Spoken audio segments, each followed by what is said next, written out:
Ni vita ya alama tatu hapo kesho katika dimba la Sokoine jijini Mbeya, huku Mbeya City ikiwa na dhamira ya kutumia uwanja wa nyumbani kupata matokeo mbele ya Mashujaa FC ambao nao wamewasili wakiwa na lengo la kuondoka na alama tatu muhimu.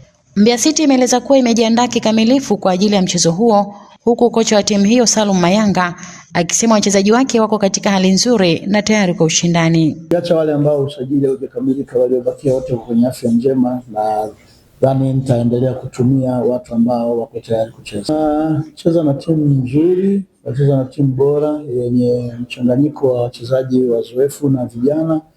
Kwa upande wetu tutacheza kutokana na ubora wa mpinzani wetu alivyo.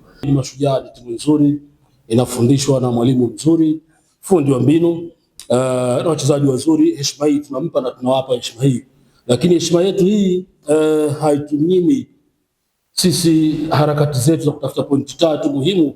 Kwa upande wa Mashujaa FC, kocha Amani Josia amesema wanatambua ugumu wa kucheza ugenini, lakini wamejipanga kuhakikisha wanafanya vizuri na kupata matokeo chanya. Kwenye mechi kama hizi timu inapokuwa iko nyumbani tunasema inatoa kila kitu mbele ya washabiki wake, na inakuwa na energy ambayo sio mgeni sana hapo ikabili Mbeya City, lakini ninachoweza kuamini tu ni kwamba tuna mechi ngumu ya kucheza siku ya kesho, na huo ugumu nafikiri wachezaji wangu kisaikolojia wako vizuri. Wachezaji wetu wako na very commitment kwa ajili ya kupambania timu na wanalifahamu hilo. Uzuri bana sisi ngoja mwalimu wetu kidogo ni mwalimu wa tofauti na walimu wengine.